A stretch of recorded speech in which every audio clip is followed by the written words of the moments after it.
brews and the bros. From where they shoot with them poles. Keep it real smooth with them hoes. Bringing the truth to your folks. Bears, brews and the bros. From where they shoot with them poles. Keeping it smooth for you hoes. Bringing the truth to your folks. Yeah, get paid. Go against the grain. Push a hard line like renegade. Page and Doc, time to operate.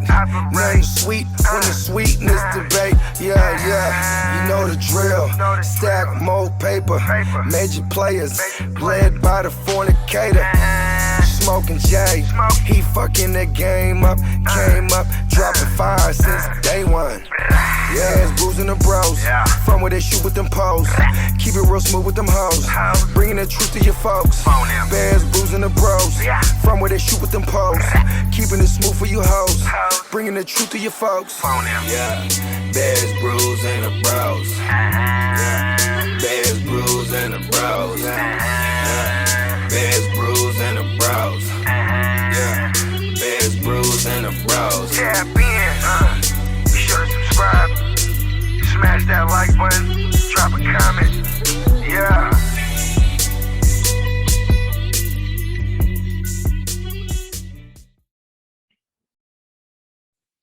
Welcome back to Bears, Brews, and the Bros. It's your boy Smoking Jay up in the house with my brothers over here.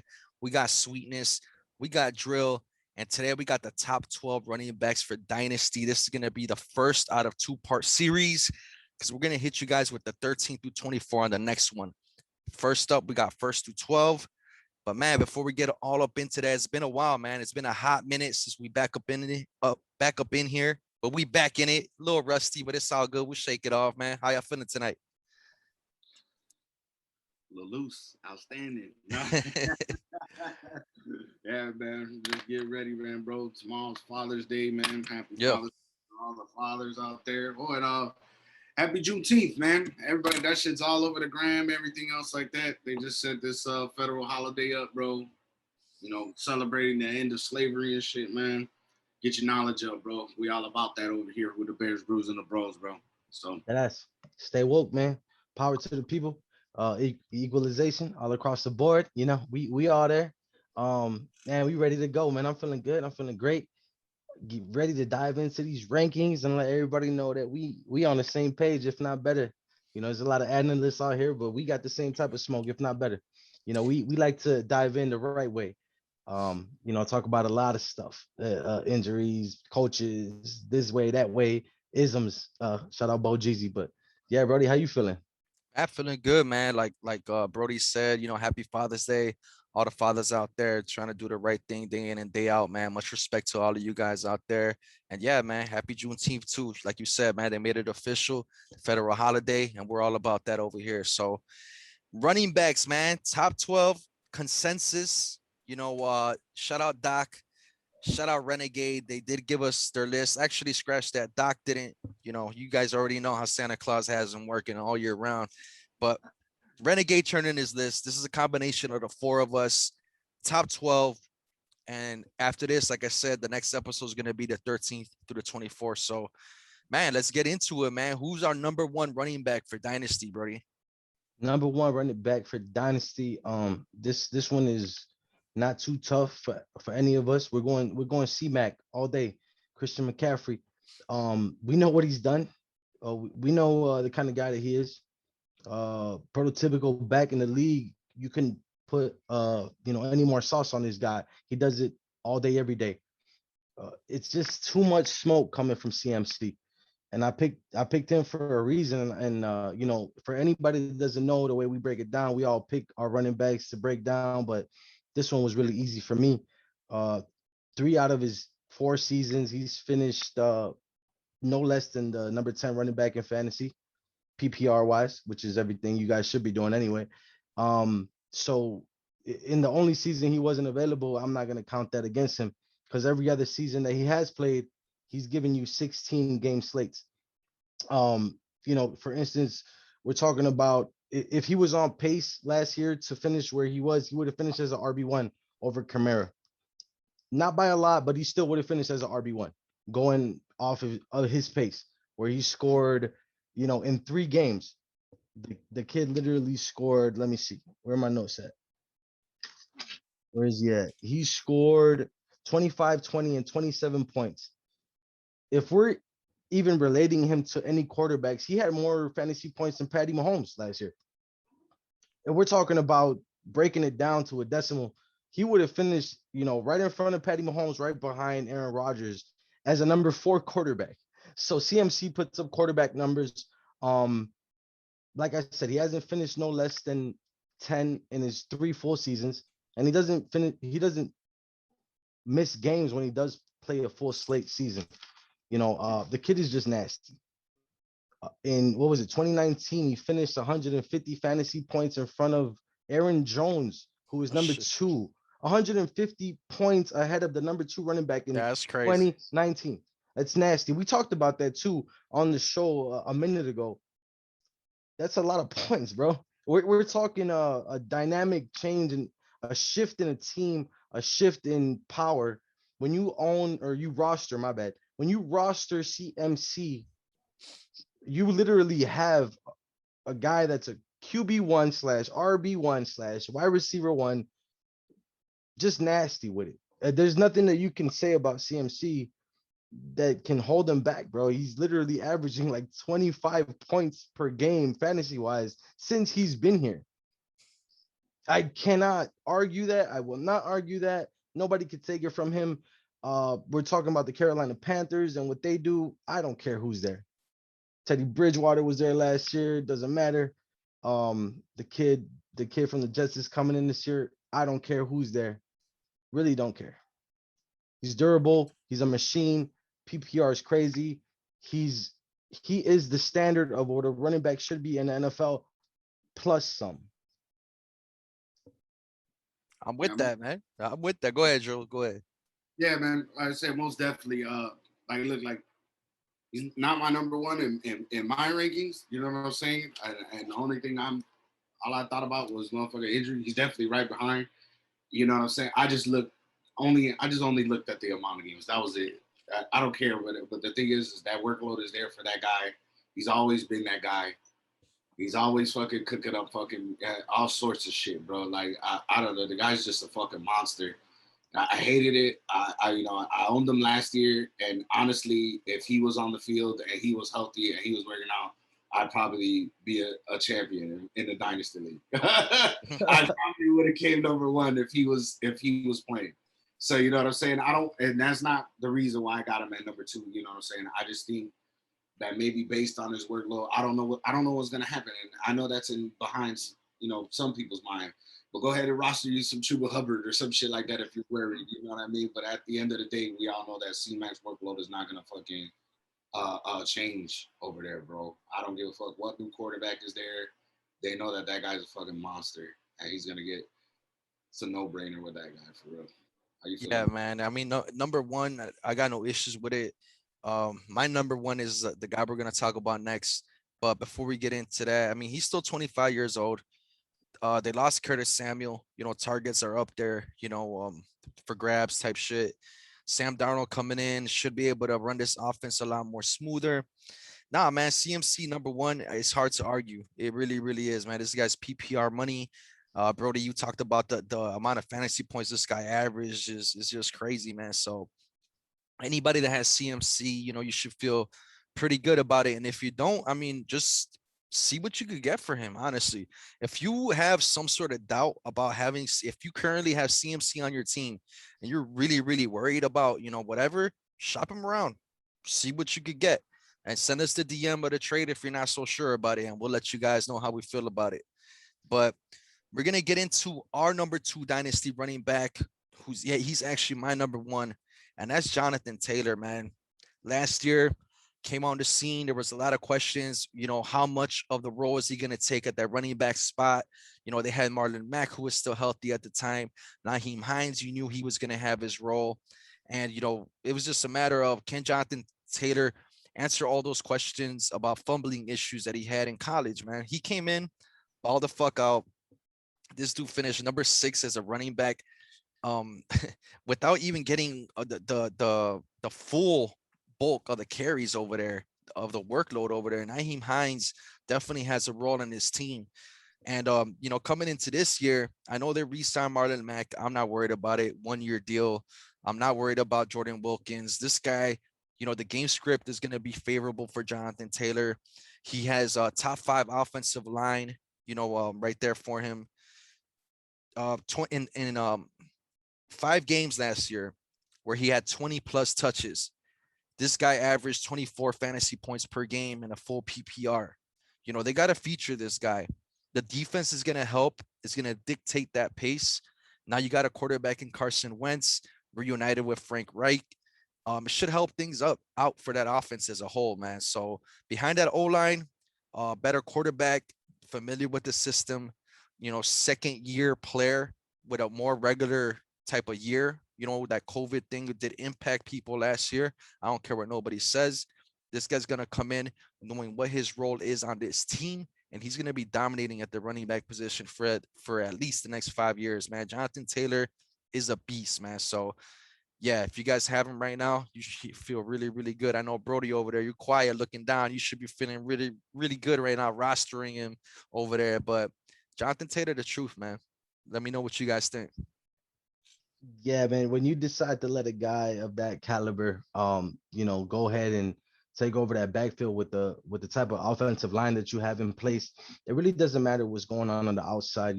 Most teams that are built in the NFL, at least I feel like they start from the inside out, and that goes to tell with their number. I think they were number 4 ranked offensive line as far as rushing goes last season. Quentin Nelson's there; he's a dog, and they got Carson Wentz there now, who I don't know how much he checks down to backs. We know Naheem Hines has his role; he's got his place. But we see it. We've seen it in the back end of last season. I mean, he's going 28 fantasy points, 15, 19, 37. I mean, 37 was the irrelevant one because that was in week 17. But at the end of the day, when you give a guy like that with that much talent, that many touches, he will produce. And that's where I'm at with him. And, I'm looking down at my phone just admiring the fact that he's that good. I know he's that good. And, for dynasty purposes, I did have him at number 2. I had him at number 2. He's a dog. And with pieces around him, that's the thing for me. When you have pieces around people and they can still produce, that's the kicker for me. And with C-Mac, there's a no-brainer. I mean, who are we talking about? A handcuff with Chuba Hubbard, that's cool and all, but there's nobody taking any. Nobody has a specific role yet. We don't know that yet. And even if they did, C-Mac is just that much better. Jonathan Taylor has his role, and he's just that great. He can still do that with that team for years to come. So completely agree with the Jonathan Taylor. I love it. That's cool, bro. Yeah, I like him where we at consensus wise. I think I had him at number 3 or number 4 or some shit like that. He was definitely in my top 5. So I'm with there with you guys. And if Reich and the boys and the Colts are fucking smart, man, use him for what he's used for. You know what I'm saying, man? Get him out there. You seen the numbers that he produced towards the back end of the season and everything else like that. Let that boy start. Let him be the workhorse. You got options to go to give him rest and people who can still do it. I know Marlon Mack is riddled with the injuries and everything else like that, and I don't know how he's gonna come back with this 1-year deal. You know how it is with guys. You know what I'm saying? They got a 1-year deal, then they want to get traded out. So Marlon Mack might be trying to ball out as much as possible, but you got Naheem Hines over there too. I'm not too worried about no Jordan Wilkins, but I've seen Naheem Hines really just ball out over there too as well. I just think those two with Taylor and then motherfucking, Naheem Hines being back there, the Colts will be straight. But just get that guy. But we had the same problem over here when Nagy wasn't giving Monty the ball enough, I feel. But you know what I'm saying? So go ahead and give Taylor the ball, and he already showed you what he could do. You got one of the best O-lines in the NFL. Go ahead and use it for what he's used for. That only got one thing about those Marlon Mack guys that say, now there's gonna be more touches this way or that way. Man, first of all, we don't know what's gonna be of Marlon Mack coming off of an Achilles injury. We're talking about an Achilles injury, which is a very he might not be the injury. same. And I'm gonna be the first one to stamp it. He will not be the same. He will not be the same, and that affects just him. It doesn't affect Jonathan Taylor, doesn't affect Naheem Hines, because Marlon Mack was never even a PPR pass catching back. He never did that. So I mean, just it just goes to show you that I think after this season, Marlon Mack will depart, and like you said, Brody, smoking, fornicator, all the verbs, you know what I'm saying, all the isms. You know, it's gonna happen that way. Marlon Mack is not a threat to any of these guys' potential in fantasy, especially not in dynasty. Yeah, man. We're with you on that, man. We're gonna move on to number 3, man. We got Chef Cook, man, Dalvin Cook, who I had as my number 1 in my rankings. I like it. And I don't see nobody, really disagreeing with that anyway, though. What I want to bring up first is what's really running out in the NFL is a true workhorse running back, and that's what Minnesota has in Dalvin Cook. We already know that the guy's a monster. 337.8 fantasy points, 2020. Finished RB2, 17 touchdowns, 1,557 yards. Bro, he's 25 years old. He's still young. So dynasty-wise, he's still relevant. Everything else, I even tried to trade to go get him, but the guy, shout out to Red Dingo over there, wouldn't give him up. Know that he was gonna kill. You know what I'm saying? I tried to give him something good. He wasn't going. Hey, whatever it is. But the thing is that workload over there in Minnesota, it is what it is. And honestly, of looking at Minnesota's team, not bad all around at all. Not at all. Their offense is good. Their defense is going to be good. And I know saying that about another NFC North team is fucking hard for me to say. But when it comes to Dalvin Cook, we're looking at his rush attempts last year, 312. Huge. And he had 44 pass attempts. That same offense is going to be there. I know we got everything else, Justin Jefferson, Adam Thielen, you know what I'm saying? We still got Kirk Cousins at the helm. Dalvin Cook is still going to get that same amount of workload that it is, bro. And he put up those numbers and did everything, and he only played 14 games last year. So he was injured for a little bit, you know what I'm saying? But that comes with the wear and tear of probably having the workload that he has. But at the end of the day, though, too, you got Alexander Madison over there. They're both got still I think they got lengthy contracts. I think he just got re-signed. He's worth every penny that the Vikings drafted him for, bro. There's not too much that you can say about Dalvin Cook, but that he's a fucking stud. Pretty much. He's up there. He's up there with CMC. He's up there with the big dogs. He's always going to be in the top 5. And I'm definitely looking at him. If you're in your dynasty startup leagues and everything else like that, and you know how it is with running back scarcity, no matter what format you're playing fantasy football in, you're trying to get those running backs out there unless you're playing a super flex leagues where you need those QBs probably like right off the bat. But, as far as running backs goes, and fantasy purposes, Dalvin Cook is what we call a last of a dying breed in the NFL right now, where a lot of people are going running back by committee, and he's still one of those lasting workhorses over there in Minnesota. So, how y'all feel about him? I love Dalvin Cook, man.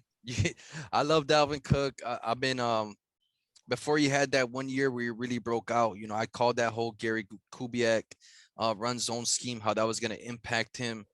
And that whole offense looks great. Cook leading the charge, one of my favorite running backs in the game. He just does it all, and he's a monster. He's a beast. I know a lot of people get upset at him because he gets injured, or misses games, kind of like when you need him the most in the past couple of years when it comes to fantasy, playoffs and shit like that. But, one thing that I said a couple years ago when a lot of people were pissed off that they couldn't play him in a semifinal or championship, might have even been both.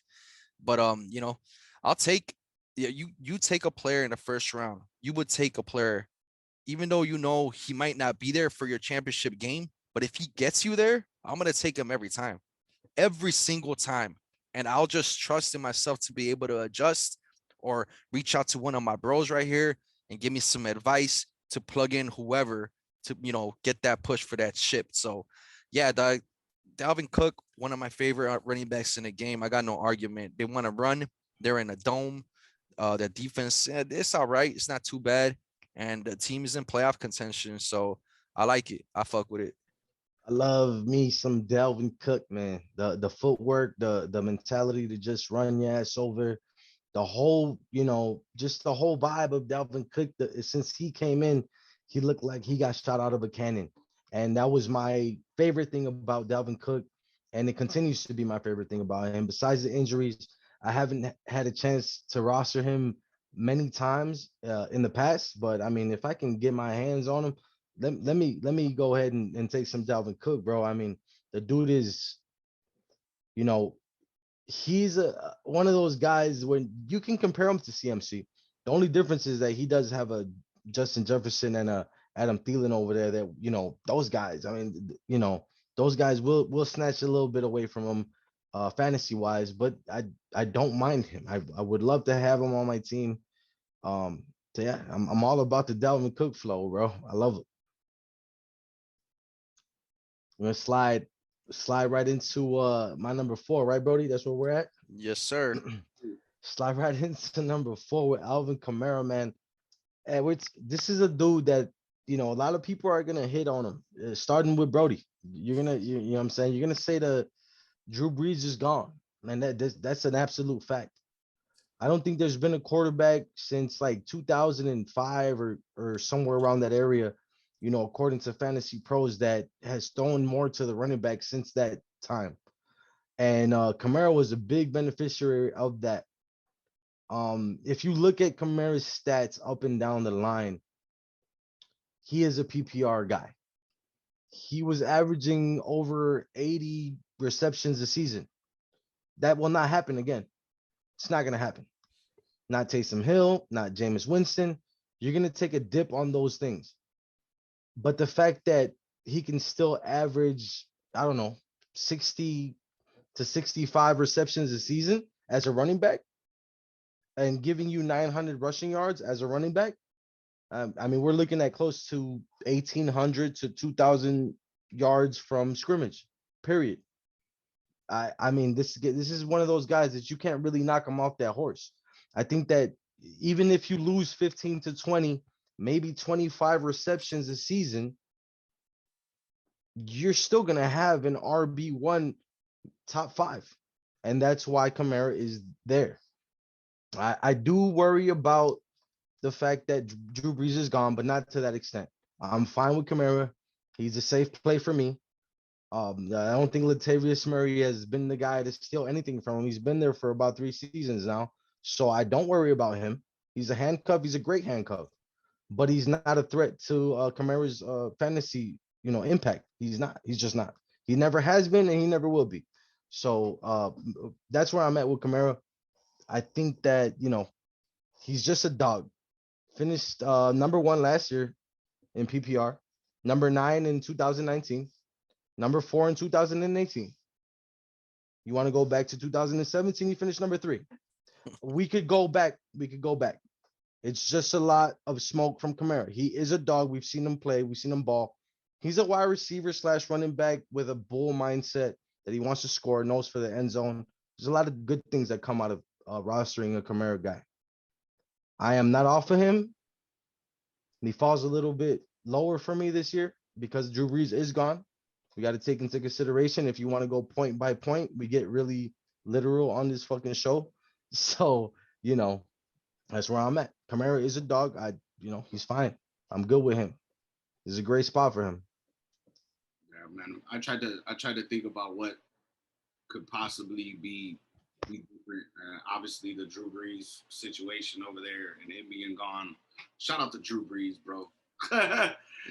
We thank you for your time in the NFL for sure, bro. He definitely has some great moments. But I tried to think which quarterback does Kamara benefit off with the most? And all I keep thinking about is Taysom Hill taking off with the damn ball and all the other good shit and taking that kind of shit from him. You know what I'm saying? So yeah, I like him better with Jameis over there. You know what I'm saying, at the helm. We don't know who's gonna start. We don't know any of that yet. I haven't read any news. I don't know if you guys heard anything else about it to see who's gonna start on that end. But I think if they give Jameis the spot, you know what I'm saying, and everything else like that though too, that we could continue to see. I mean, no matter what, you're going to continue to see the production out of Kamara anyway. But, you know what I'm saying? I say his chances are better to get more fantasy points with Jameis Winston starting at quarterback, just for the simple fact that Taysom can take off. And that guy's a stud, period. You see him all over the field. I could quarterback. I could catch the ball. I could be a wide receiver, a quarterback, a running back. He could do it all over there. So I'd rather just have, Jameis Winston throwing the ball. Hopefully, not as many interceptions it is, in his history that he's played. But, you know what I mean? Giving Kamara the rock and letting him run it down because Kamara makes it look easy. We've seen him. Like, he's just bumping into defenders. Defenders don't even wrap him up, which is insane. I forgot that game where I don't remember who they were playing against, but it was some weak-ass tackling. He just ran right into Kamara. But he does a lot of those balancing those balancing workouts and shit like that. I see him all the time, man. But he's a stud, man. Alvin Kamara, yeah, he fell a little lower for me this year too, just based off of the QB shit. Just like you said, their sweetness, bro. But at the end of the day, we all know that Alvin Kamara's a dog. Still trying to trade for him too. Shout out Renegade. Oh There you shit, go. Go man. and get your boy. Kamara, I was me and you, Brody, we have him the lowest out of all of us. You have him at 8, I have him at 9 for our respective dynasty rankings. My thing with Kamara, I think he's gonna have a good season. I just don't like the fact we don't know what quarterback is gonna be the starter. But I have a lot of questions about this team, though. I feel like they're gonna use both quarterbacks, kind of like how it happened with Breeze. But I think it's gonna be on a game flow basis. There's gonna be some games where the New Orleans Saints, they're gonna have to air it out somewhere. Jameis is gonna play more. There's gonna be other games where they need to settle it down, run some clock, and that's where Taysom Hill's gonna play more. So I feel like moving forward, if this is the 1-2 punch that the Saints want to do at the quarterback position, I feel like that's gonna affect Kamara being steady. It's gonna affect him, in the red zone, even on the dump off passes. Like Brody just said, there's gonna be some plays where Taysom Hill, what's he gonna do? Dump it off to Kamara, for 2 yards, or is he gonna take off running? He's probably gonna take off running because that's what he likes to do. So there's a lot of questions for me. Kamara is still one of the better elite running backs in the game. I'm not tripping off that, but in dynasty, for dynasty purposes, I'm trying to shop him around if I have him on my team. I think you could still get some nice picks for him, or players for him, I should say. But if anything, if I have Kamara, I'm holding him. I'm holding him until he balls out that first week or that second week, and then I'm trying to shop him around because this team, I just don't know what it's going to be yet. I can't confidently tell you how they're going to look. But Kamara is still going to be a surefire top 10 play every week, for sure for me. Top 5 even, but closer to 10 for me. That's where I'm at with Kamara. I got you. I just, the thing with Taysom Hill, before I dive into the number 5 guy, I just really feel like, man, I don't think that they're gonna have the luxury of doing things that they want to do as opposed to doing things that they have to do. Because with Breeze, it was more of a choice, more of an option. Now it's gonna be more of a, this is what we have to do at this point in the game. You know what I'm saying? Drew Brees gave you an opening. He has an arm. He's got the accuracy. He could do this. He could do that. Nowadays in New Orleans, that's not the talk anymore. That's not the case. So Kamara is the guy next up. The guy closest to center is always the guy who's going to get the most points. We see it with the quarterback. We see it with the running back, and the wide receivers. They're next up in line. But so yeah, what do we got next in line, bro? Do we got Saquon? Yeah, you're up on Saquon. Damn, I was hoping it was my other guy, Derrick Henry. But all right, we'll go. Yeah, because you know what? I think we made these pre-Julio trade. I think so too. I think we made these pre-Julio trade, which is absolutely fine. I have no problem talking about Saquon. We know who the fuck he is. Now, Saquon is a guy that I've been rocking with for a very long time. Shout out Penn State, Nittany Lions shit. In the 3 seasons he's played, he's over 1,000 yards rushing. He got injured last year. He tore his ACL at Soldier Field. Blessings, bro. Get better. But it happened early in the season. I'm pretty sure it was week 2. Yeah. He should be able to bounce back. This guy is a monster. He's a machine. I wouldn't expect, the 70 receptions that he averaged in his last couple seasons that he played full slates. But at the same time, they had a lot of weapons in New York to give more, openings for Saquon. So I'm good with him. I think that Saquon is one of those guys where you look at him, he's on a shitty team. Well, I wouldn't say shitty because their defense is, I would say kinda, shitty team. I think their defense is not go. Hey, Brody, I like your version better. I think their defense is okay. I think they're trying to do something over there. I haven't seen it yet. I haven't seen them, I'm not listening to people out here talking about the Giants defense as, A1. So they're not. And I'm completely in agreement with you. So Saquon is a different kind of monster, and that's why I have him here.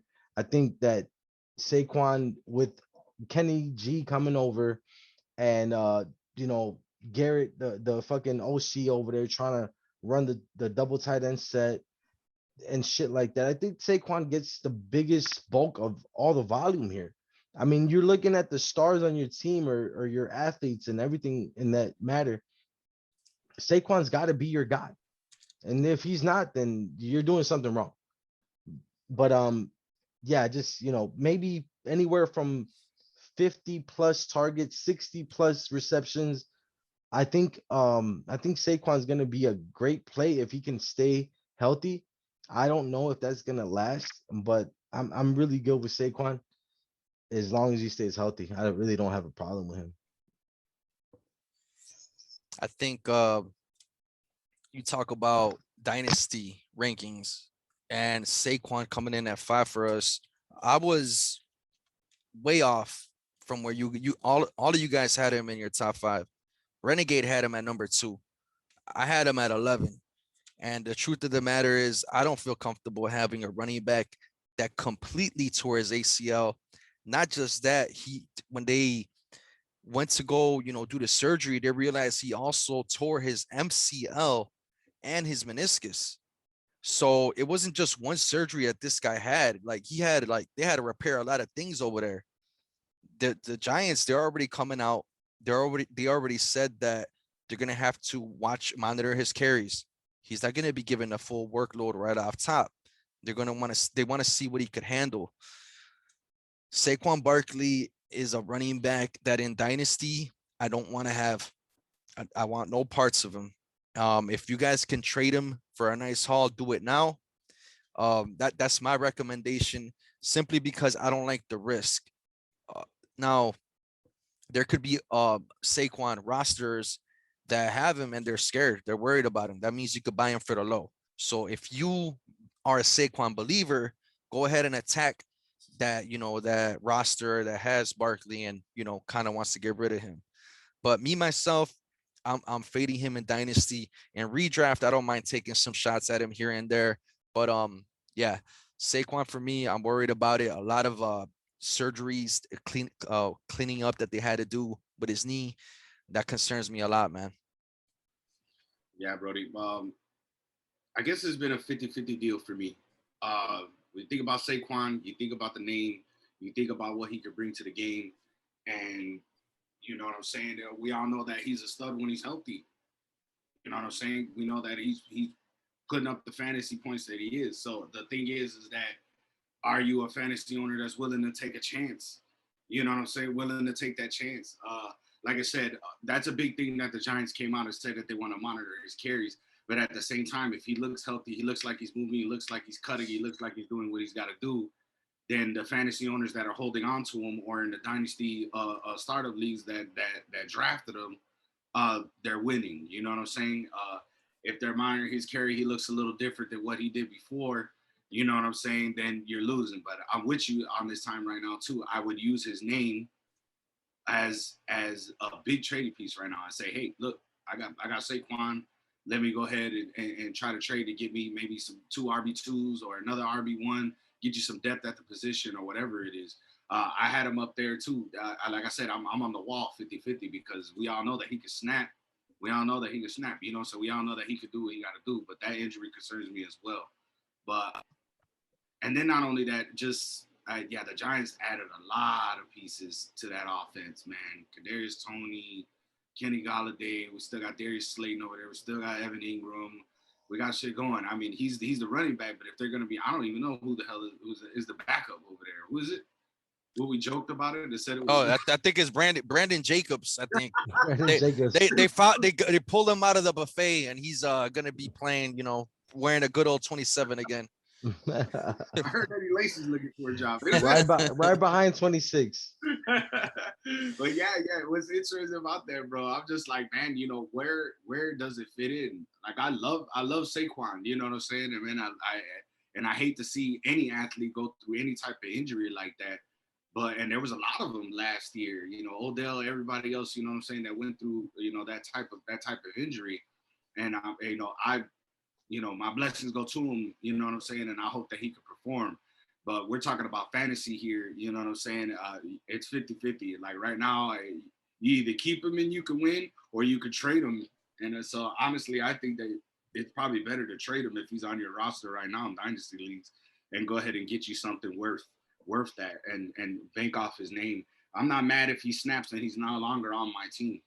I'm not mad at that neither, you know what I'm saying? But we could move on off of quads, bro. Good luck to you and the Giants, bro. But number 6, I'm so happy to talk about the guy. So happy to talk about the guy. You know what? He's on my Dynasty team. Shout out Bo Jeezy that sent me the 111th trade that he's offered, that he sent me to try to get Nick Chubb. Texted me almost every day, you ready to get rid of Chubb? And let me tell you the reason I'm not, and I will not. We got a guy that put up 207.7 fantasy points last year and played less than 14 games. Less than 14 games. Finished RB 11, 12 touchdowns, 1,065 yards. It's the last of, like, I would say, like a pure runner, bro.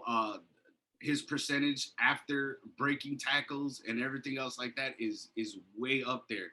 And a lot of things, a lot of stats that you look for in a running back, Nick Chubb has, man, bro. I think what is that? I don't know, it's like PFF or something like that. Yeah, Pro Football Focus. Pro Football Focus got fucking Cleveland's O-line ranked at number 1. They're all coming back this year. So he gets the same O-line. You get a Baker Mayfield back that motherfucking did his thing. You know what I'm saying? And that's coming back and doing that shit. But here's what's interesting, bro. He's the only top 15 running back that played less than 14 games. Made it in top 15, played less than 14 games. Only top 15 running back over 1,000 yards that played less than 14 games. You get him for a full season. And this is not only saying that he has Kareem Hunt behind him, who's also a stud. If you could put up those type of numbers with that guy that's backing you up, playing less than 14, I know we got a 17-game season this year, but he is where what you want, bro. And I you know what, thinking about it now and looking at that, I don't know how we probably can have him look higher. If somebody had him at 5, I'm not mad. You know what I'm saying? If he could play a full season and be at that pace, like we just got done talking about Dalvin Cook. I got Chubb at 3. I'm just saying. Lessons too. You know what I'm saying, man? That's what's up, bro. Like, but those are interesting stats. To have Dalvin Cook at 1,557, I know he only played 14 games, but you had fucking Nick Chubb, who missed out on 4 games and had a bye week, with 1,065 yards. He wasn't that far behind Dalvin Cook at all. And bro, like, if he could stay healthy this whole entire season, I'm so glad I got him on my roster. Oh my God, I'm not giving him up. You're gonna have to give me the shit in order to motherfucker for Nick Chubb to get to. Would you? I got a question for you, because I think this is a real relative question that a lot of people could relate to. Would you trade Saquon to get Chubb? Straight up. Absolutely. And that's like I'm glad that you brought it up. Based off of what we just talked about right now, if you can pull that trade off without any caveats on the top or anything else like that, man, somebody who doesn't know what Nick Chubb's worth is, you know what I'm saying? Or somebody who doesn't listen to the Bears, Brews, and the Bros, you know what I'm saying? And he's the Nick Chubb roster, and you're the Saquon guy, and you go ahead and go get you a Nick Chubb. You're talking about a guy who's 25 years old. I know he got injured last year too. He got banged up, but when he came back, he looked like he never was injured in the first place. That's what it was. And it looked like it. He looked like he got his rest and he was good to go. We're talking about Stefanski and a run-first offense here, bro. And it's worked out for Cleveland. I got Cleveland this year as a Super Bowl contender. And if you I don't know what the hell is going on with you. But those are interesting stats for this guy to be a top 15 running back and play less than 14 games. That is huge. Dynasty startup, I'm going to go try to go get him. Redrafts this year, I'm going to go try to go get him completely, bro. Like, Nick Chubb is a stud. He's a stud. But yeah, hell yeah. If I had Saquon Barkley, and I'd trade that straight up.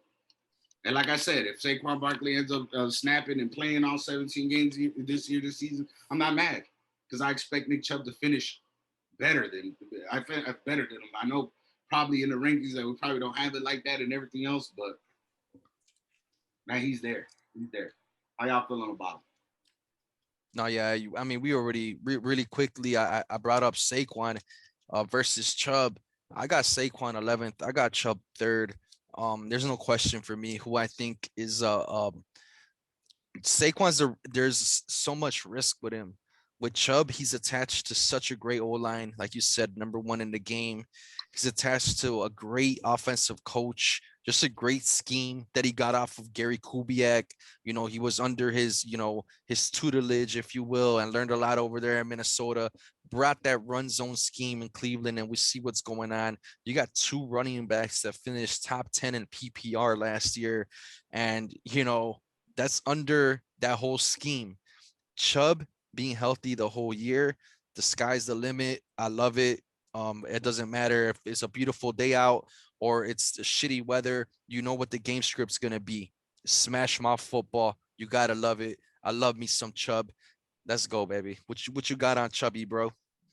Man, Pause. Chubb is. Pause. I got everything on Chubb. You want to talk about it? No, man. But yeah, Nick Chubb, like you said, the system, placement, the offensive line, the fact that they're trying to utilize the fuck out of their running backs to their fullest extent. I mean, you couldn't ask for a better situation. You really couldn't. Um, Nick Chubb to me is literally, he's top 5. He's top 5. They did it last year, like you said, Brody. 2 running backs in the top 5. It's unheard of nowadays. Um, Top it, 10. Top 10. top top 10. No, top 10, but I'm 2 RB1s in the Oh yeah. top. 2 RB1s is a thing.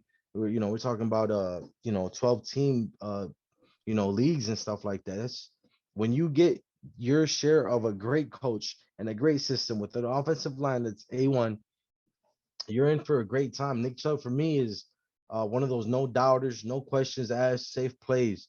So yeah, as opposed to Saquon, yeah, we should definitely swap. You know what I'm saying? We should change the narrative on those two because I think a lot of people are going off the name, but we should do another. We should do like a poll, Chubb or Saquon, and We I'm pretty literally, sure. you had just stepped out, Brody, not to cut you off, but you stepped out for a little bit, and I asked Drill, would you, if you have Saquon right now, would you trade for Nick Chubb straight up in Dynasty? Absolutely, There you go. absolutely. Real quick, real There you quick, go. You guys heard it. real quick. You heard it here first, man. Bears, Brews, and the Bros. Make those damn trades. Make those trades. Look at the fucking facts, man. Stop Let's go. fucking playing. We're winning, bro. Look at the fucking facts. Hey, Brody, who's up next, man? Who we got on the list, Brody? We're gonna jump into number 7, man. We're gonna talk about my man Ezekiel Elliott, bro. Big thing. Okay, what we're gonna do is look at his whole situation last year and what you do, like what we call that, a mulligan in golf, or we call a redo in real life. Bro, you can scratch that season from last year, bro. Honestly, you had Dak hurt. You had that entire O-line hurt. His performance and everything obviously went down after Dak went down. And what was that, like a week 5? What was the week? It was early. It was a little early in the season. And then his fantasy production went down. Now we got Dak back. Hopefully that O-line can stay healthy. Hopefully, I mean, you know what I'm saying? Did you mean to do that, Brody? That we got Dak back, that little Dr. Seuss shit you just doing there? I mean, you can't help it that his name is Dak. Dak Prescott, Dak back is there, bro. We rhyming in here. You know, we used to freestyle back in the day. Some Yes, people sir. hated us for it, but we was doing our own thing. Fuck them. But Zeke this year, bro, like I said, he had 223.7 fantasy points last year. 8 touchdowns, 979 yards. Yeah, his production went down, bro, but you got to look at the whole Dallas's whole situation over there. And not only that, their fucking defense sucked last year, and they know it. And fuck it, you know what I'm saying? You can't. I don't care if any Dallas Cowboys fans want to come at me, come at me. I don't care. Your fucking defense fucking sucked last year. You can talk about fucking, oh, well, the Bears offense sucked. Yeah, I'm not going to fucking deny it. We fucking sucked last year. Take the L where it's at. You know what I'm saying? But fucking this year, what's crazy, if you're starting these dynasty startup leagues, man, Zeke's shit has fallen. He's fallen in the rankings, which I think where he's at, he's not supposed to be really though, too. Take advantage. Take advantage of that. And a lot of people are sleeping on, oh, Zeke sucked last year, not looking at everything that played a factor in him sucking last year. You go and pick him up in what? He's going 8th, 9th? What, like first round, 8th, 9th? He fell to that. That's crazy. If you get him there, or if you get him in the beginning of the second round, that is a fucking steal. My God, yeah. That is a fucking steal. Do I think that he'll be there in the second round? Absolutely fucking not, due to running back scarcity. And if you're playing with any real fucking fantasy players, you know what I'm saying? That won't happen. Absolutely. Good call. At the 8th and 9th spot, that's still a steal for me. That's still a steal for me. Zeke is still 25. He's played a lot, you know what I'm saying? But he can handle the volume that he's got. But he's got to have that offense, that offensive line and everything back with him. A running back just can't fucking do every fucking thing. You know what I'm saying? Yeah, he fell off last year. This is a return. If you follow him on Instagram, this boy's been working hard. Dak Prescott said he's in the best shape of his life. Best shape of his life. You know, he was like, damn, that wasn't me last year. It wasn't all his fault, though. But for him to take that and take a hit on him, I believe he's got a chip on his shoulder. I believe, like, man, you know, I played shit. I let my team down last year. You know, on God, I'm finna change that shit this year.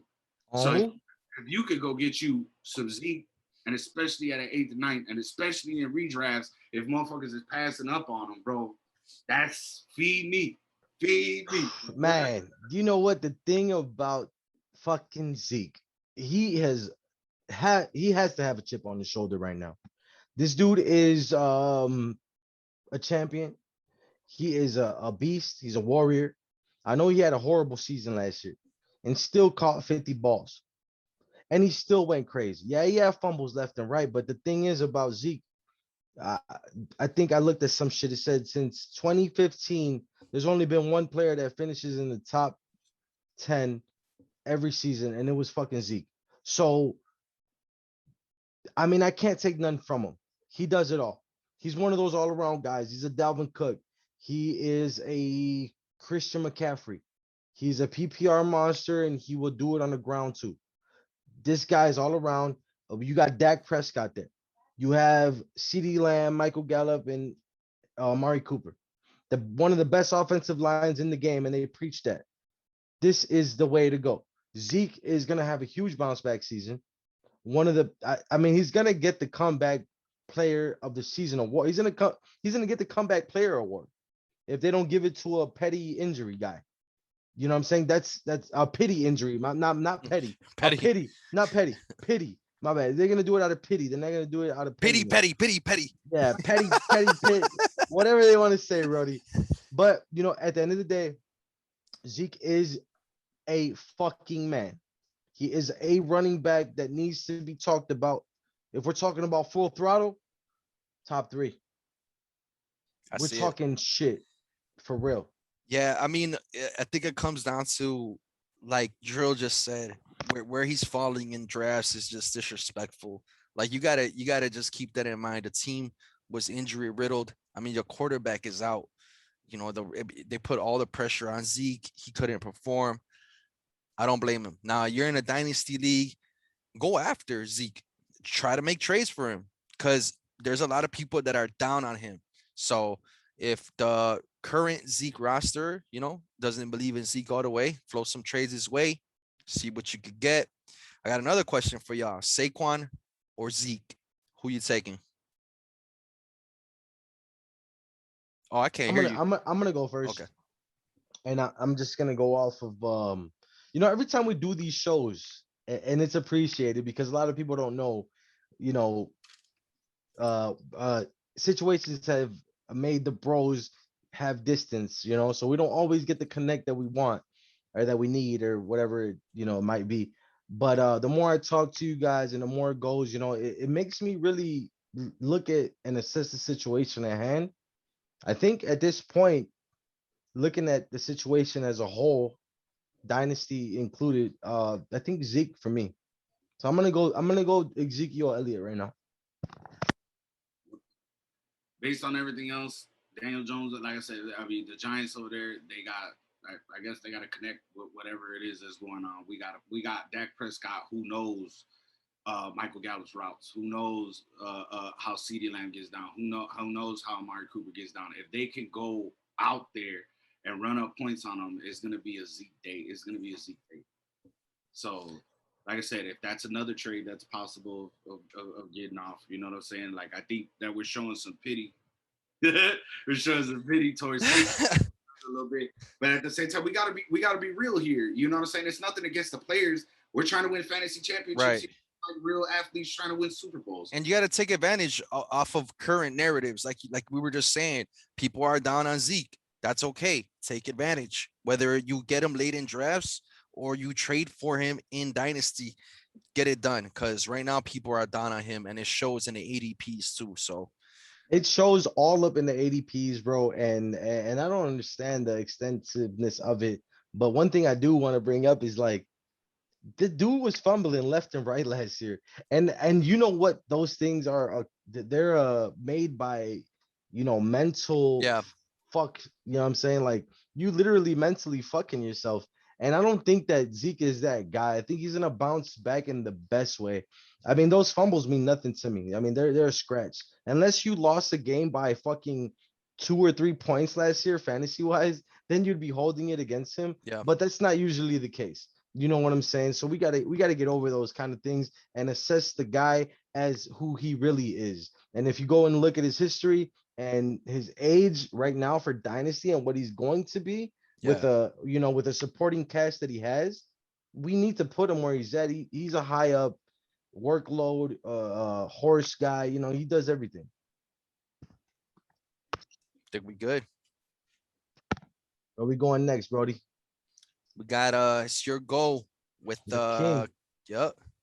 The king, man. We talking Derrick Henry, man. And this is one of those things, man. Me and Brody were off a little bit last year. No, I don't think it was me and you. Maybe it might have been, but Yeah, it was me. It was the whole PPR motion of the flow and how I didn't believe that a guy that's not PPR relevant could do things like that. But then again, I didn't think that he was going to carry the ball 370, 380 times. Almost, touching 400 carries as a running back is really nasty. And if you could sit here and tell me who's backing Derrick Henry up, really, really, I would still probably shit on you. I would tell you that guy is irrelevant. I would tell you that Julio just got brought into the equation. I'm talking about Julio Jones, and that it's going to open things up more than they were already open. So now that you don't have the option to stack people in my box, I am going to exploit you more than I already have. This is Derrick Henry shit. So, the king, like I said, I don't expect him to finish any less than top 4 rushing wise. I have high expectations for Derrick Henry this year. This guy's improved every single season of his career, rushing wise. I'm talking about rushing yards, rushing attempts, rushing touchdowns. He's exceeded everything every single year after the fact. He's gone plus, plus, plus, plus. I don't expect him to fall with Julio as an addition to their team. I expect him to keep climbing. That's where I'm at. I don't think that anybody could touch this guy. You put a fucking 6'5", 6'6" monster opposite of AJ Brown to Julio Jones. I mean, the sky's the limit for Derrick Henry. He had an amazing year last season. Finished second or third in PPR. Finished first in standard. I really have no knock on him. If anything, I am plussing him. I think he might do better this year. So I'm there. That's where I'm at. That's where I'm gonna land.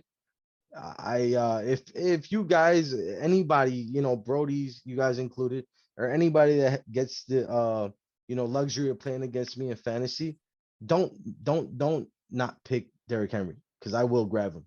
I will take him. that is my guy. Worth the mother. Derrick Henry is a beast. Over 2,000 rushing yards last year, 17 rushing touchdowns. I'm one of those guys that likes a running back that could do it all. You know, I love that running backs that could catch out of the backfield. You know, all game scripts is favorable to that running back. Derrick Henry is the exception. He's the one guy that he's literally changed my mind, as in, I don't care that he's not involved in the passing game. Who cares? This guy gets 20 plus touches per game regardless. He gets all the goal line carries regardless. Now Julio Jones is there. Is going to open up, you know, those rushing lanes because the defense can't stack the box no more because you got A.J. Brown on one side and Julio on the other. Brody, Derrick Henry almost, is one of the – go ahead. Almost 380 something attempts. Yeah. All the goal line touches. Go ahead. Go crazy. Yeah, man. I mean, to add to that, he had 397 touches, including the receptions he had. So damn near 400. So it doesn't even matter. You know, at the end of the day, Derrick Henry, he is as safe as a play there is. The only thing I got to say when it comes to Dynasty, I'm the type of manager that likes to trade his players at their highest peaks. And I will say that right now, Derrick Henry is at his highest peak. If you are a championship contending team, hold on to him. But if you're one of these teams that you still know that you're a couple years away, I'm trading him right now. And I'm stacking my team and I'm getting draft picks. I'm getting some young players, whatever. If you feel like you're one running back away to win your league, this is the guy to target. This guy right here, because it's undeniable his workload, everything he's going to do for this offense and the improvements they've made. Vrabel came out, the coach, and said he is not concerned about his workload at all. So there you go. As sure as a pick as there could be, Derrick Henry. Going along with you guys, bro, there's not too much that you can say about the King, bro. The guy's a monster. His work ethic and everything else that goes into him as a player in general. He's just an overall monster. Does the game plan change because a little bit over there because Julio Jones is there? I really don't think so. I think it's better. Just like you said, the defense is going to have to play a little bit even more honest right now. They were trying to stack him. He was still getting those yards. Now that you got Julio Jones on one side, A.J. Brown on the other side, you know what I'm saying? The defense is going to, like you said, it's going to open up those running lanes. It's probably going to eat even more. So the thing is, like I said, you want to be smart, though. You know what I'm saying? Like you said, though, too, I agree with selling people at the peak, you know what I'm saying, and everything, that outlook. If you're not looking at it like that and you want to hold on to him, then do what you do. You know what I'm saying? But you know that he's going to eat either way. There's nothing too much the more I could say. Me and Drill, we had a conversation the other day, and it was according to Dynasty and how you hold people to how much time they have left, whether they're at their pinnacle of their career or not. But mostly when they are at their pinnacle of the career, what do we say? I mean, in my occasion, I told Drill, I said, bro, if this guy could give me 2 great years out of him, and I know he has 2 years left in the tank, for sure, and I'm surefire and injuries barred, I will keep him. 2 years is my max. 3 years, I'm pushing it, especially with a guy his age. Running backs, you know, their age is not the same as a wide receiver or anyone else, actually, because they take the most hits. But at the end of the day, where I hold my bar is 2 years. Can you give me a great career for 2 years as a dynasty rosterer? Can I get 2 solid years from you at your pinnacle? I will keep you. If not, you know, like Smoke and Jay said, like Forney said, we will probably, you know, get rid of you. We'll go look for something else because we're looking towards the future here, dynasty shit. But you know, my bar is at 2 years, bro. That's where I'm at. Yeah, it's got to be 2 years. I mean, dynasty leagues, like, I don't know how many even past 2 or 3 years. Honestly, you got to get a committed group of fellas to, you know, and ladies to hold it down. And you know, I joined the dynasty league last year and it's already disbanded. So you know, this type of shit happens. You know, you wanna, I think a 2 year window for each player is really safe. You want to be in contention, every year, of course. But if you're gonna That's a great rebuild, point. it's gotta be a quick one. So that's why I was mentioning with this Derrick Henry thing. If you have Derrick Henry and nobody else on your team, ship him out and get what you can, because you're going nowhere. Yes, sir. With all that, we good with the King. Good luck to the Titans this year. Good addition on Julio Jones. We gonna snap into number 9 with Cam Akers, man. Look, not even gonna dive into his stats because it wasn't shit in the beginning of the season. Until he got the keys later on in the season, bro. He started to snap off, show light, and everything else like that. And in this offseason, Sean McVay has come out and says that he could be an every down back. We got Malcolm Brown that went to Miami. He's out the door. We got a new offense with the Rams with Matthew Stafford at the helm. This is Cam Akers' backfield. I haven't heard McVay or I haven't heard any news about Darrell Henderson even being somewhat relevant, in that game. I'm sure he's going to be the change of pace back and everything else that goes on over there. But this is Cam Akers' backfield. And since he was able to get the keys last year and he was snapping this year, now he's got the whole year. So let's just keep it simple and plain and motherfucker sit up in here and say, hey, based off of volume, sure way that this offense could get down. One of the best defenses in the NFL. They should be a sure shot. Cam Akers should be a sure shot to be in there to get that volume and get that play. Super young. Dynasty starter of league. Super young guy. What is he, like 22? I think he's like 22 years old. He is exactly 22. He's definitely got a shit ton left in the tank. Now, a lot of us are worried about the 17-game season when it comes to these running back positions. But when we got a young guy like that and we got the head coach saying that, hey, he could be an every down back, all we got to do is sit up here and pay attention to what's going on in training camp, seeing if they pick up somebody else, how that affects anything else. But right now, present day, with Sean McVay coming out saying that, hey, he's pretty much going to get the keys. Here you go. This is your running back room. Follow it, bro. I'm picking me up some Cam Akers, and this is the reason why we got him at a consensus number 9 right here. Some people are not fucking with Cam Akers, and a lot of people are. But I'm one of those that's definitely fucking with him. So, I'm looking for him in redrafts. I'm looking for him in Dynasty. You know what I'm saying? I'm not quite sure where his ADP is at. If anybody can help me out with that. I don't know where he's fallen to or what draft position he's really averaging. But he's definitely somebody that I'm targeting. He's around the number 16 ADP, man. Okay. But still, Dynasty wise. Yeah. So I mean, shit, he's still hot. Like I said, he flashed last year when he got most of the touches and everything else like that. And for Sean McVay to sit up here and tell him that he could be an every down back and take control of the backfield for the Rams. And I feel like with that offense, high flying Matthew Stafford finally probably not going to have to run for his life. The game script favors Cam Akers though over there. You know what I'm saying? So, and that defense is going to be able to give that offense enough rest. You know what I'm saying? So it's gonna be dog day over there for Cam Akers. How y'all feeling about him? I mean, I love Cam Akers, man. I have him all the way up to 5, man. I think that Sean McVay remembers the good old days when Todd Gurley was balling the fuck out over there and was the featured option on that offense. And I think he misses that, man. I think he really does. He went and got his quarterback, Matthew Stafford, who's going to take more control of this offense. It's going to pose more of a passing threat to the defense, something that Jared Goff couldn't do. So now you're going to be able to give that running back some wiggle room, some rushing lanes. He's going to be able to use his vision because you're not going to be, stacked up in that box, daring the quarterback to throw. You're not going to do that on Matthew Stafford. Never in your life. You'll do that to Jared Goff all day, not to Stafford. So Akers is going to eat for, now, the near future, past that too.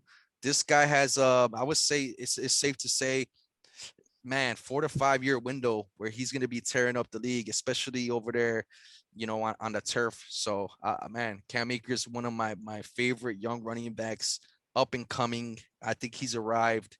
And yeah, man, watch out this year. I think Sean McVay is going to try to replicate that Todd Gurley, reign that he had when they gave him that big ass contract. So I'm ready. I can't wait to see him ball out. Absolutely. I'm on the same boat. I mean, I don't think he has arrived. I think people are waiting for it. And as long as we know it, then we know it. That's cool. But we're trying to, we're trying to put people on. He has arrived for sure. Even before the plane landed, he's coming. Like he is on his way. Like you get the ticket, then this motherfucker got it.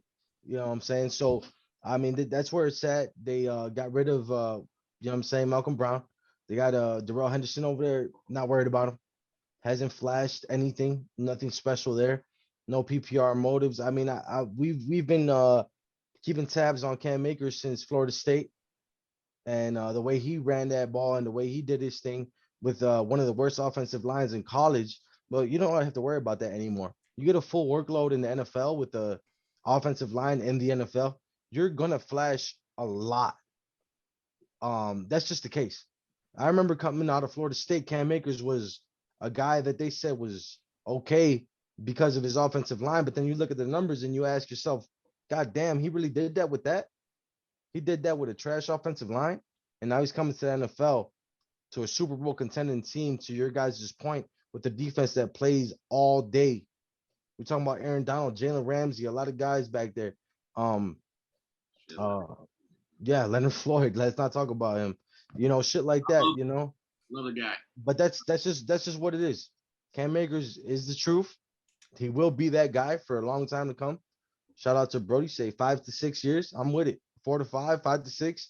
I'm on that 6 to same 7, boat. 7 to 8, 8, and just keep going. Just keep going. The guy's a dog.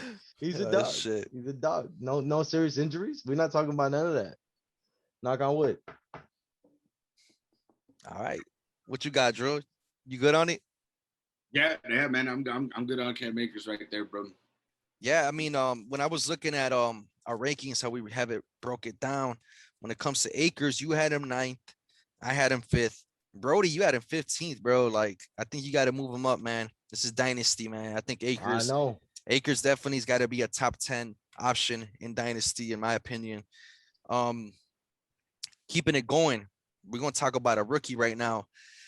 Najee Harris playing for Pittsburgh under Mike Tomlin. A team that, they're gonna I think it's pretty obvious, man. It's pretty obvious what they want to do. They want to run that rock. They don't want Big Ben to throw the ball. He's not the same anymore. He's not the same quarterback. You know what I'm saying? So they want to lean on that run game. In the last 11 years, Pittsburgh Steelers running backs have averaged 432 touches per year. Najee Harris is in for a 300 plus touch season without a doubt. The O-line is improved. The Castro and Banner missed games last year. Reportedly, they're 100% healthy and ready to go. So that O-line is going to be much improved. Najee Harris got drafted 24th. And I was trying to compare, like, man, what's the closest thing as far as a comp I could give as far as workload goes. And I went back, I looked at what Le'Veon did his rookie year. And remember, Le'Veon was drafted 48th overall, Najee 24th. Le'Veon got 244 carries, 84 targets for 55 catches. I think this guy for sure, Najee, in this type of offense, he's going to look at 300 plus touches. Like I said, he's going to be able to do some things that, a rookie quarterback, a rookie running back usually doesn't do, man. He's a workhorse right off top. I think he in Dynasty right now, like we have him, 10th? I think he's for sure a top 10 play. I think he's going to finish within that top 10 in redraft. I'm kind of high on him too. So I think Najee Harris, if you guys could get a hold of him, do it. All of us had him inside our top 12. A couple of number 7 rankings, me and Brody, you had him in your 12th. So, we all see the value in him. Young, hasn't played a snap yet, but we trust in this Pittsburgh offense. So Najee Harris, I think he's primed for a big year. This is the start of his career. This guy could catch out of the backfield too. Do not forget, 100 targets in college, caught 80 of them. Only 3 drops in his whole career. He's a great pass catcher too. So love me some Najee Harris. Break it down for me real quick. Where do we have him? Us 3? The 3 of us. So we have him 12th, 7, and 7. Me and you have him in 7. Drill 12. Rennie had him at 11. Najee Harris is the motherfucking truth. Um, Brody, you beat me to the punch with the receptions and all that. Ben Roethlisberger is not gonna have a choice but to throw this kid the ball. He's not the gunslinging mentality guy no more. He's old. Uh, Juju, Deontay, and Claypool. I'm sorry. There's gonna be a lot of targets that go Najee's way because he could do things with it, and he's proved it. He's been doing it for a very long time. Najee Harris is a guy that in Dynasty, uh, we have him at number 7 for a reason. We know who he is. We know what he's gonna be. He's done it before. Roll Tide shit, and a lot of those guys they don't transition from NCAA to NFL. But this guy is like a no-brainer. You see his physique, you see what he did in college, and you go to a system that needs to run the ball with no particular threat at his position. We're talking about a workload. We're talking about 300 plus carries. We're talking about maybe anywhere from 1,500 to 1,800 all-purpose yards to anywhere from 8 to 13 touchdowns. So that's the window. And if you're talking about an RB2 like that, That's nasty. and that's ridiculous. Yeah, I mean, that's we're crazy. we're talking big money shit. So I'm all over that. This kid is gonna get the workload for a very long time to come. Don't care who the quarterback is because they got a Ben Roethlisberger on the back end of 45 or whatever the fuck old he is. That's just the way it goes. That's where I'm at with Najee. This kid's a dog. I'm pissed that the guy in Dynasty got him because he doesn't know what to do with him. But so yeah, Drill, how you feel about it, man? Man, hey, I heard that they put like a robotic arm in him and they call fucking Ben Roethlisberger cyborg now. So Najee's not gonna get shit. He's gonna be bombing that shit all over the place. Cyborg. How we call him Cyben? All bullshit aside, though, man. Only reason why I got him at number 12 is because you're a rookie. That's it. Just because pretty much, I want you to prove your worth for the motherfucking goddamn NFL. That's it. Even though he's stepping into the workload that he has, that he's gonna get. We seen what happened with, like we said, we seen what happened with Le'Veon Bell. We seen what happened with James Conner. They ran his ass into the dirt. Yep. They're in Arizona now. Snell, McFarland, they don't got a chance. They can't even get Najee Harris out of the goddamn fucking Steelers complex from working out so fucking much. He's ready. I've heard this shit time and time again. He is ready, and he's a funny guy. I you know what I'm saying? I've seen him all over the place, on the gram, all sorts of shit, bro. I like his attitude. I like his shit. You know what I'm saying? Mike Tomlin, I'm sure that he's chomping at the bits to go ahead and motherfucking give him that role over there with the Steelers because Ben Roethlisberger is going to need that this year. He can't be airing it out all over the place. We seen what happened with the Steelers last year. It was fucking huge for them. I mean, they had like a little pity pack schedule, you know what I'm saying, and shit like that. But they were undefeated for a while until later on in the season. Where does now you got Najee Harris coming into the picture, helping out the Steelers with that type of deal. I see fucking Big Ben, being able to snap for those first, that first stretch, maybe getting into mid-season and him getting a little tired and everything else like that. And Najee Harris being the young guy that he is, taking the reins and still being able to open up that offense and keeping whatever defense is playing the Steelers honest for sure. They know that they're going to have to worry about that kid. They know that they're going to have to worry about the things that he can do. You know what I'm saying? So along with that amazing receiving core that they got over there, because as much as anybody wants to talk shit on Juju or anybody else, the Steelers wide receiver core is top tier. And now you got a kid in Najee Harris who can catch out the backfield like a motherfucker. Like you said, 3 drops? What you said? Yep. 3 drops his college career. He's got sure hands. He's definitely. I watched his highlights. I seen him hurdle over motherfuckers and shit like that, bro. As long as he's good, he can stay healthy. He's gonna get the workload he's gonna get, bro. He's definitely gonna be in that top 12 thing, bro. So if he's young, especially your dynasty startup leagues, man. I'm trying to think of a couple players that I take him over. There's a lot of them right now. Would you trade? But I'm gonna do this the whole show. Fucking, would you trade Saquon for Najee Harris straight up? Yes, sir. Yep. Same The here, thing man. is, I feel like Najee Harris And fuck the shit Najee Harris is like rankings. Najee Harris is like a perfect mix of the 2020 Jonathan Taylor and Naheem Hines because he's gonna get you 500 receiving yards and over 1,000 rushing yards, and he's gonna That'd be catch nasty. over 50 or 60 balls. And that's, I mean, Jesus Christ, there's no Naheem Hines in Pittsburgh. Yeah. That's the fucking thing Yeah, about it. that's the thing. You're right. That's the thing about it. You know what I'm saying? How am I not been sure? With it's crazy. It's crazy like that, bro. I love it.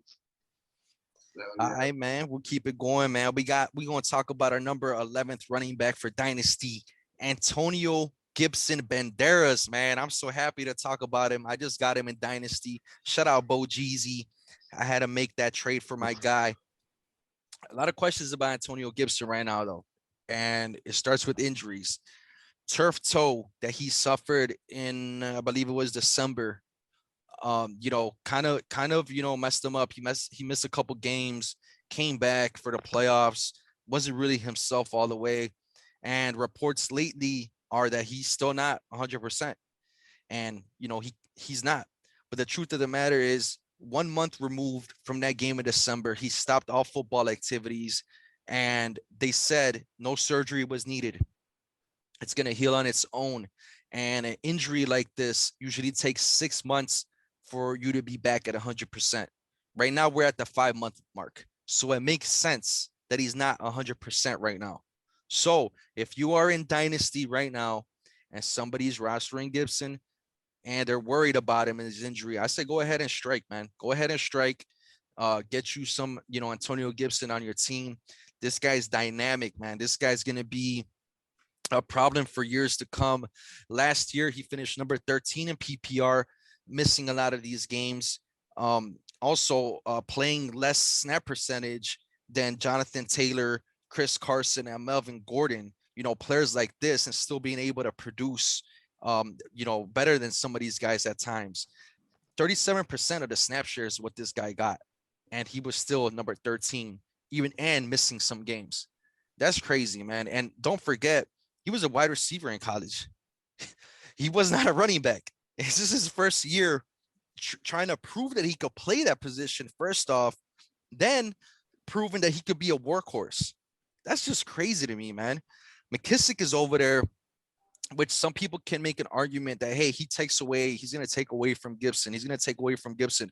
What I say to that is he already did that to him last year, and Gibson was just getting his feet wet at that position in the NFL in a COVID type year.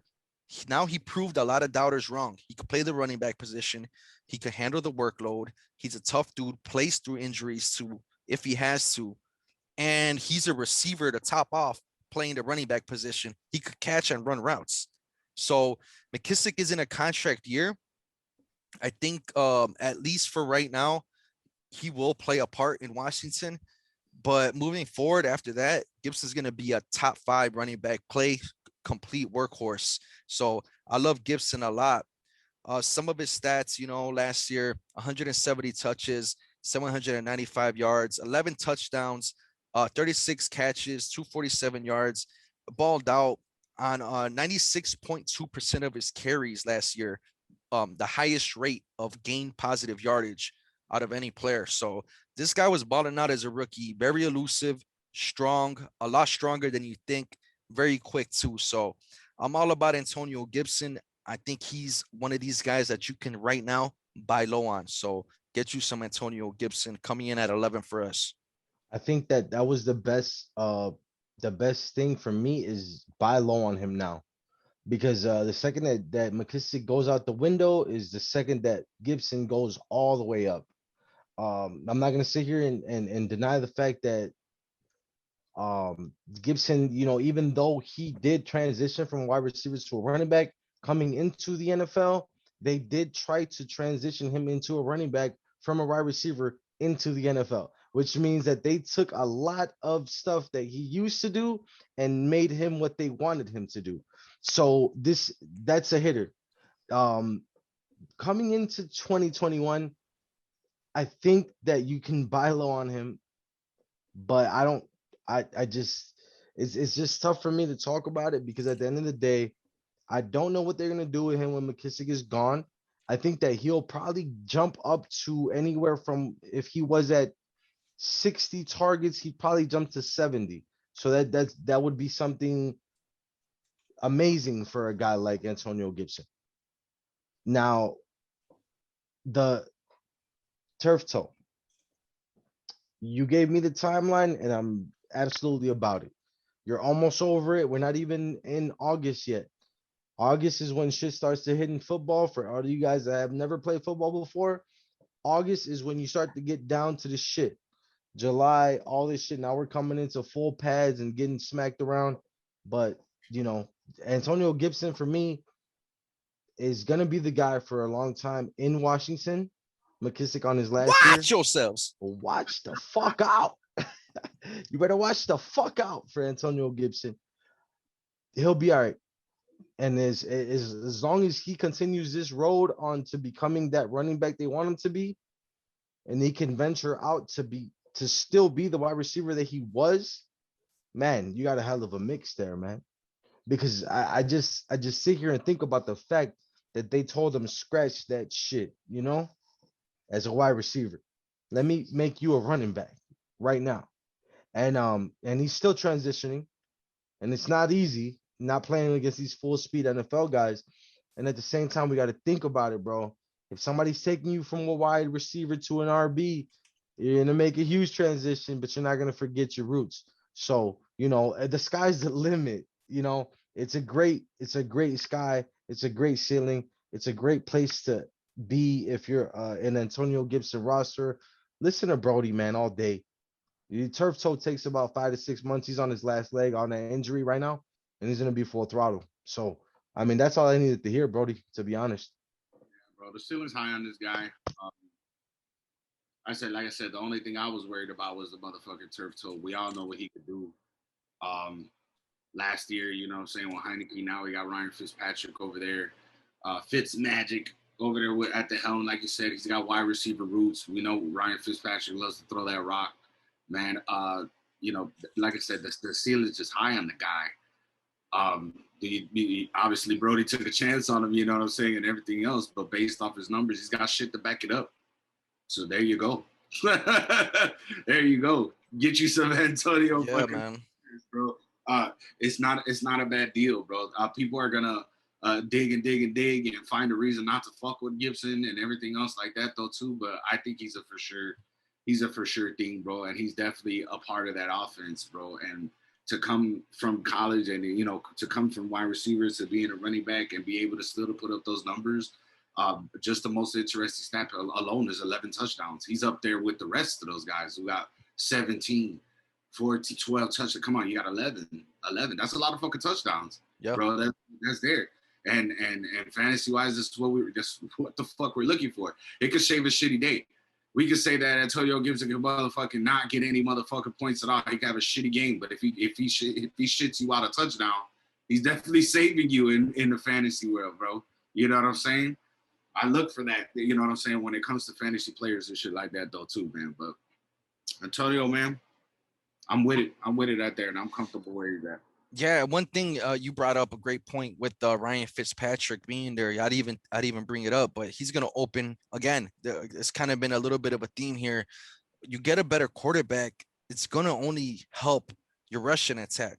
You know, it's gonna open up some lanes. So there's no quarterback last year that played for Washington that was nowhere near. You know what I'm saying? Ryan Fitzpatrick. I think he's not that bad. One more thing I was gonna say about this. They comped, and when I say they, I mean Ron Rivera and that coaching staff. They comped Antonio Gibson a CMC last year in training camp. I don't know if you guys remember that or not. They were comping him, and this is very, very important for a lot of different reasons. First off, he showed improved, okay? Like I said, that he could play this position. That's the most important thing. Second, they didn't say that just to say it. Ron Rivera has seen CMC firsthand, and it doesn't stop with Ron Rivera. Scott Turner, the offensive coordinator for the Weasels, seen him too in Carolina.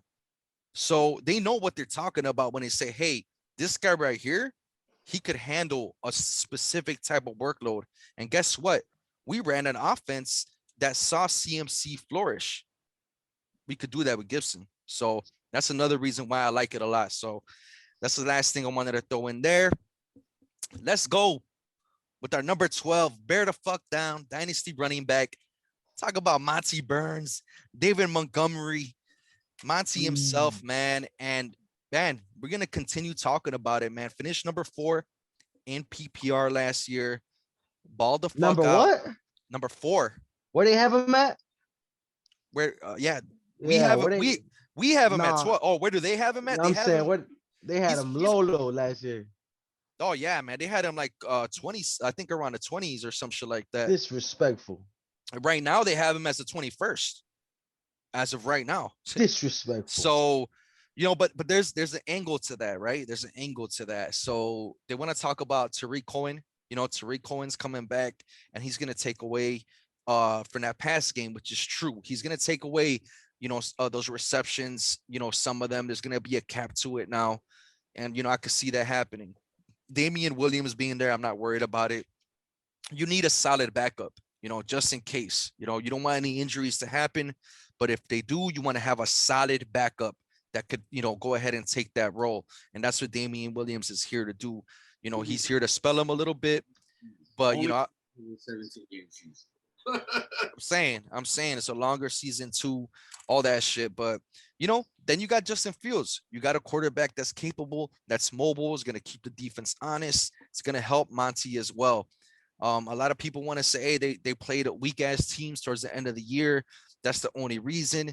Matt Nagy wasn't calling the plays, and that's why they were rushing the ball more.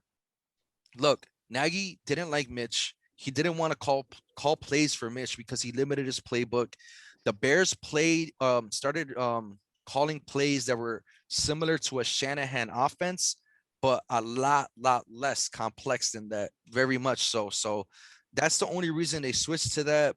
Nagy's going to be able to run his offense with Justin Fields. Monty's going to flourish. We got an improved O-line. That's going to equal to more scoring opportunities, more drives. Don't forget, Monty was 3rd in the NFL in broken tackles. He could catch out of the backfield. He just doesn't stop. His effort is just unmatched, bro. Like, I've seen so many plays where they have him in a backfield and he just wiggles his way out of there and gets like 2-3 yards positive when it should have been a 3-4 yard loss. So Monty Burns coming in at number 12. And I know a lot of people are going to have him a lot, lower than us, but that's cool, man. We see the potential. We know what's going to happen. Monty's going to get fed. He is going to be that red zone option. I love it, man. He's going to be in double-digit touchdowns for sure. I think he's going to be somewhere around 1,400 to 1,600 all-purpose yards because he's going to get featured that much. So that's where I'm at with Monty. Jesus Christ. I'm on boat crazy. And this is not a, fuck that. This is a Bears show. Bear the fuck down. But this is not a bias show. We're talking real shit. And the things that Monty does and the things that he did, we saw it in Iowa State. It was a cyclone. And I remember talking to you, Brody, and telling you, on the phone or in person, I need him to stop doing this pity pat shit. I need him to do the shit that he was doing in Iowa State. And I need him to go full head on and go and get these yards. And that's what he started to do at the end of the last season. And that's what he started to do to get up to, where did he finish? Running back 3? 4. Okay. And they had him at 20 something, and they still have him at 20 something. They, meaning all the experts, quote unquote experts. Come on, man, stop playing. Improved offensive line, improved quarterbacks with an S. We have a lot of shit to talk about when it comes to Monty. And for us to have him at 12 in a dynasty, I mean, at least we have him in our top 12. You guys are sick in the head if you don't have him there. And we're talking dynasty right now. Let's talk a little bit of that shit. You brought up a point where they're saying, at the end of the half, he was playing weak ass defenses. I got some numbers right here. Against Tampa Bay, he put up 18.9. Super Bowl fucking champs. Okay? 18. How much was that? 18.9 fantasy points in that game. 18.9. Running back gives you that number, I'm not mad at it. Okay? Against the Los Angeles Rams, he put up 11.9. Against New Orleans, he put up 12 and a half. But we got to remember that this is behind a weak-ass motherfucking offense that he had. You revamp. You give him a better O-line. You give him a little bit of better quarterback in Andy Dalton, or if Justin Fields is starting at that time, I see nothing but his numbers reaching the best. They don't want that smoke. They don't want it. Now we got the motherfucking third hardest schedule in the motherfucking NFL. Yeah, it comes to that shit. But at the same time, we seen him flash. We seen him do his thing. Stop fucking making excuses. Stop putting that man that motherfucking low when you know that he's a motherfucking dog and motherfucker can do it. I'm not saying that just because this is a Bear show. Take that all away. He missed the game too. Yeah. Here we go. Yeah, okay. Players aren't there and everything else like that though too. But come on, bro. If you could put up those type of numbers against those type of defenses though too, and with the offense that we had, he could do nothing but get better this year. And not only that, you okay, cool. You want to have a solid running back too and give him Damian Williams? We say like how we used to talk about last year when it came to Nick Chubb and motherfucking and Kareem Hunt. I'm not saying that that's what's going on in Chicago, that's what we have yet to be proven type shit. But at the same time, if Damian Williams is in the game, now we got time for David Montgomery to get those pure touches and be rested and be good. Yeah. We've seen how many broken tackles he has. Now, if you're rested and you have that shit, who knows how many tackles he can fucking break then. So it's a 50-50 thing. You want to make an argument about our fucking schedule being fucking super easy at the end of the day, fucking come on. You got to look at the O-line and look at everything else that we had going on offense. Come on, bro. You know what I'm saying? We can make an argument for fucking everything. But these guys made those predictions. These guys made those predictions last year based off of whatever they wanted to base it on. And he finished as an RB4 in PPR. And he did that, and they still have him as an RB 20-something. They don't believe in him. Going into 2021. That's the disrespect. That's that you know what, and that's absolutely cool. If you think that you're giving the best of whether it be fantasy advice or just bar talk. If you just want to talk at the bar with somebody, like I wouldn't even talk to you if you're at the bar with me. I'm not even gonna listen to you. This doesn't even become about fantasy anymore. I just would stop talking to you at that point.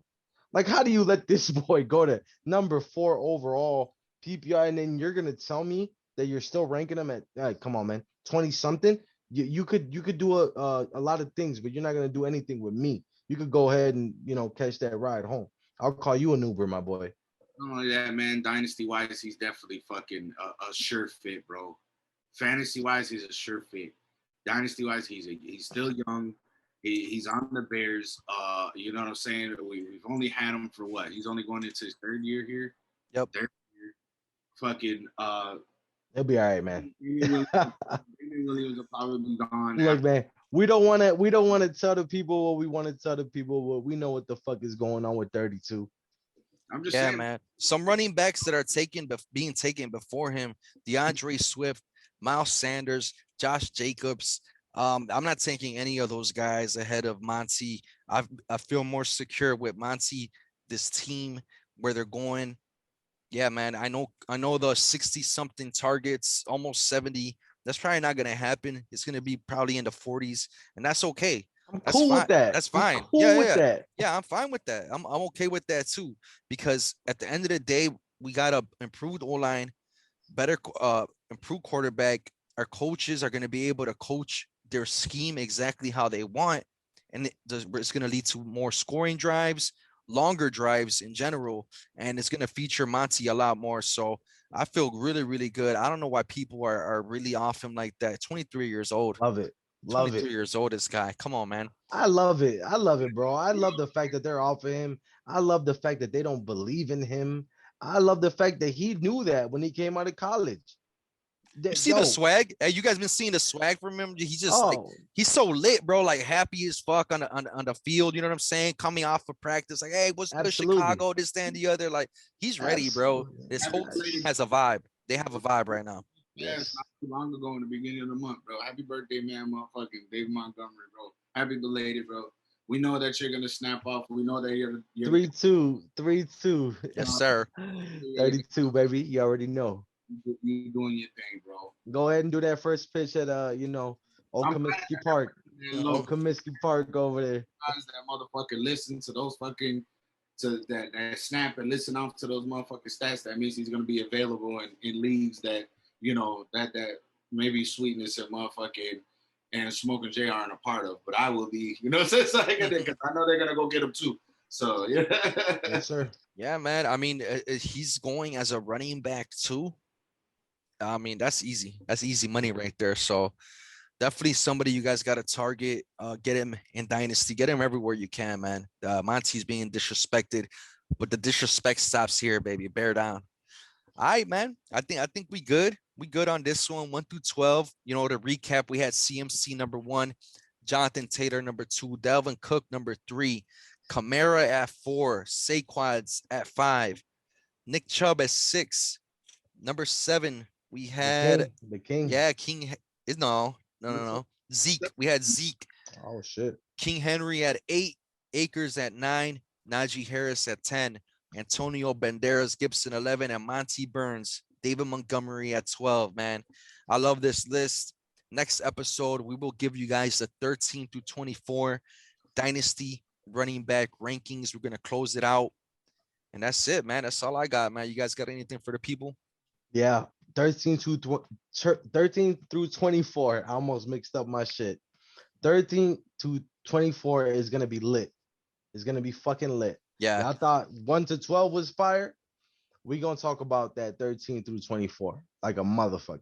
That's your league winners. That's the shit that we do. That's where we get deep and we dive real deep. Yes, sir. Pause. Never said, man. Happy Father's Day to all Father's Day out there, man. Like you said, man. Happy Juneteenth, the federal holiday, bro, man. We looking out for you guys, man. We're bringing you that heat. You know what I'm saying? I hope you listening to shit, man. We got a lot of shit coming up, bro. Stay tuned. Yeah. We grinding over here like the cliffs, baby. So we gonna be pumping out these episodes some more. Edits are coming in, all that stuff, man. Shout out the squad, shout out the bros, shout out the gang, everybody that's rocking with us, and shout out to you guys too, man. We appreciate the shit out of you guys, man. To the next one, bear the fuck down. Let's go, baby.